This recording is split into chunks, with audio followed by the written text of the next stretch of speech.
ముందు మిఠాయి చివర మిరపకాయ అంటారంటే ఇదేనేమో. ఎందుకలా అన్నానో వీడియో చివర్లో చెప్తాను విందూర్లేండి. భగవంతుల లీలలకు భూతల నియమాలే లేవన్నట్టు గాలికి వ్యతిరేక దిశలో ఎగిరే ఆ పసుపు రంగు జెండాని మీరే గమనించండి. ఆ జగన్నాథుడి వింత మాయకు భక్తుల మనసులో ఎప్పుడూ పులకరించిపోతూనే ఉంటాయి. శుభ్రంగా పూరి చేరిపోయిన తర్వాత లగేజ్ రూమ్ లో పెట్టేసి ఈవినింగ్ ఒకవేళ వీలైతే దర్శనానికి ప్లాన్ చేసామండి. కానీ దర్శనం 10:15 వరకు ఆపేశారని అక్కడున్న పోలీస్ ఆఫీసర్ చెప్పారండి. మళ్ళీ మార్నింగ్ 11 కి ట్రైన్ అవడంతో షాపింగ్ చేయడానికి అవుతుందా లేదా అని బ్రోజెక్ షాపింగ్ విండో క్లోజ్ చేసుకుని రూమ్ కి వెళ్ళిపోయి మళ్ళీ ఎర్లీ మార్నింగ్ ఫ్రెష్ అప్ అయ్యి దర్శనానికి వెళ్ళామండి.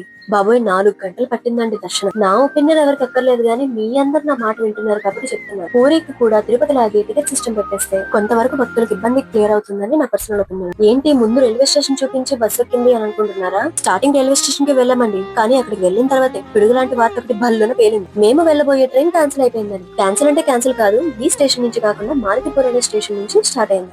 మా 4 పీపుల్ కి మాత్రమే స్పెషల్ గా వేరే బస్ వేసి అక్కడికి పంపించారు. అయితే అక్కడికి వెళ్లి చూస్తే గూడులో గింజల్లాగా గుంపుగా ఉన్నారండి. పోనీ ఇక్కడికైనా ట్రైన్ కరెక్ట్ టైంకి వచ్చిందా అంటే 11:30కి రావాల్సింది 12:40కి వచ్చిందండి. సరేలే ఎక్కేసం కాస్త నీరసంగా ఉంది నాపేద్దాం అనుకుంటే క్యాబిన్ లో ఒక రాడ్ ఫ్యామిలీ దొరికిందండి. ప్లేస్ ఇవ్వలేదు. సరేలే ఆలేకపోతే మనకెందుకు శుభ్రంగా ఎక్కేసాం తీసుకెళ్ళడానికి మెక్కేద్దామని మెక్కేసాం. మాలోళ్ళు ఎప్పుడు ఉండేదే. మీరు మాత్రం సబ్స్క్రైబ్ చేసుకోవడం మర్చిపోవద్దే.